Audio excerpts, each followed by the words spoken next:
ಒಂದು ರೂಪೇ ಕಾರ್ಡ್ ಮಾಡಿಸ್ಕೊಳ್ಳಿ. ನೋಡಿ, ಇದೆ ರೂಪೇ ಕಾರ್ಡ್, ನಿಮ್ಗೆಲ್ಲ ಗೊತ್ತಲ್ಲ, ನೀವೆಲ್ಲ ಬ್ಯಾಂಕ್ ಅಕೌಂಟ್ ಇಟ್ಟಿದ್ದೀರಾ. ಈ ರೂಪೇ ಕಾರ್ಡ್ ಅಪ್ಲೈ ಮಾಡಿ, ನಿಮ್ ಬ್ಯಾಂಕ್ ಅಲ್ಲಿ ಒಂದು ರೂಪೇ ಕಾರ್ಡ್ ತಗೊಳ್ಳಿ. ನಿಮ್ಮ ಹತ್ರ already master card, visa card ಇದ್ರು ರೂಪೇ ಕಾರ್ಡ್ ಅಪ್ಲೈ ಮಾಡಿ ತಗೊಳ್ಳಿ. ಯಾಕೆ ಗೊತ್ತಾ, ಆಕ್ಸಿಡೆಂಟ್ ಅಲ್ಲಿ ಸಾವಾದ್ರೆ, ಪರ್ಮನೆಂಟ್ ಡಿಸೇಬಿಲಿಟಿ ಆದ್ರೆ ನಿಮ್ಗೆ 2 ಲಕ್ಷ ಸಿಗುತ್ತೆ. ಎಸ್, ಸೆಂಟ್ರಲ್ ಗವರ್ಮೆಂಟ್ ಇದನ್ನ, ಈ ಸೌಲಭ್ಯವನ್ನ ಎಲ್ಲ ನಾಗರಿಕರಿಗೂ ತಲುಪಿಸಿದೆ. ಜನ್ಧನ್ ಅಕೌಂಟ್ ಇಂದ ಯಾವುದೇ ಹೈಯೆಸ್ಟ್ ಅಕೌಂಟ್ ವರೆಗೂ ರೂಪೇ ಕಾರ್ಡ್ ಎಲ್ಲ ಯಾರು ಬೇಕಾದ್ರೂ ತಗೋಬಹುದು. ಯಾರಿಗೆ ಆಕ್ಸಿಡೆಂಟಲ್ ಡೆತ್ ಆದ್ರೂ ಮತ್ತೆ ಪರ್ಮನೆಂಟ್ ಡಿಸೇಬಿಲಿಟಿ ಆದ್ರೂ ರೂಪೇ ಕಾರ್ಡ್ ಇಟ್ಕೊಂಡಿರೋರಿಗೆ 2 ಲಕ್ಷ ರೂಪಾಯಿಗಳನ್ನ ಕೇಂದ್ರ ಸರ್ಕಾರ ಕೊಡುತ್ತೆ. ನೀವೇನ್ ಮಾಡ್ಬೇಕು, ರೂಪೇ ಕಾರ್ಡ್ ತಗೊಂಡು ಪ್ರತಿ ತಿಂಗಳು ಒಂದು ಟ್ರಾನ್ಸಾಕ್ಷನ್ ಮಾಡ್ಬೇಕಷ್ಟೇ ನೀವು. ಇಲ್ಲ ATM ಇನ್ ಕ್ಯಾಶ್ ತೆಗ್ದಿರ್ಬೇಕು, ಎಲ್ಲ ಯಾವ್ದಾರು ಅಂಗಡಿ ಮುಂಗಟ್ಟು ಹೋಗಿ ವ್ಯವಹಾರ ಮಾಡ್ಬೇಕು ಅಷ್ಟೇ. ನೀವು ಮಾಡ್ಬೇಕಾರದು ನಿಮ್ ಬ್ಯಾಂಕ್ ಅಕೌಂಟ್ ಒಂದು ನಾಮಿನಿ ಹಾಕ್ಬಿಡಿ.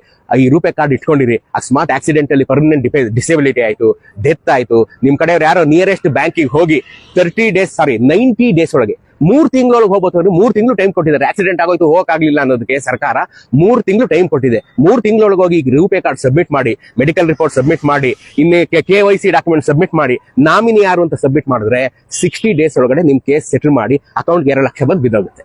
ನೀವು ಮಾಡ್ಬೇಕಾಗಿರೋದೇನು, ರೂಪೇ ಕಾರ್ಡ್ ತಗೊಳ್ಳೋದಷ್ಟೇ. ಬ್ಯಾಂಕ್ ಅಪ್ಲೈ ಮಾಡಿ. ನಿಮ್ಮ ಹತ್ರ ಬೇರೆ ಪಾಲಿಸಿ ಇದೆ ಕೊಡಲ್ಲ ಅಂತ, ಎಲ್ಲ ಪಾಲಿಸಿ ಇದ್ರೆ ನೀವು 100 ಪಾಲಿಸಿ ಇಟ್ಕೊಂಡಿದ್ರೆ ಇನ್ಸೂರೆನ್ಸ್, ರೂಪೇ ಕಾರ್ಡ್ ಇಟ್ಕೊಂಡಿದ್ರೆ ಅದ್ರದ್ದು 2 ಲಕ್ಷ ಬರುತ್ತೆ. ಇನ್ಯಾಕ್ ತಡ, ನಿಯರೆಸ್ಟ್ ಬ್ಯಾಂಕ್ ಹೋಗಿ ರೂಪೇ ಕಾರ್ಡ್ ತಂದಿಟ್ಕೊಳ್ಳಿ. ಗೊತ್ತಾಯ್ತಾ, ತಿಂಗ್ಳಿಗೊಂದು ಟ್ರಾನ್ಸಾಕ್ಷನ್ ಮಾಡಿ 2 ಲಕ್ಷ ರೂಪಾಯಿ ಇನ್ಶೂರೆನ್ಸ್ ಮಾಡ್ಕೊಂಡಂಗೆ ಲೆಕ್ಕ. ಯಾವ್ದು ದುಡ್ಡು ಖರ್ಚಾಗಲ್ಲ. ಪ್ರತಿಯೊಬ್ರು ಮಾಡ್ಕೊಳ್ಳಿ. ಕೇಂದ್ರ ಸರ್ಕಾರಕ್ಕೆ ಒಂದು ಥ್ಯಾಂಕ್ಸ್ ಹೇಳ್ಬಿಡಿ.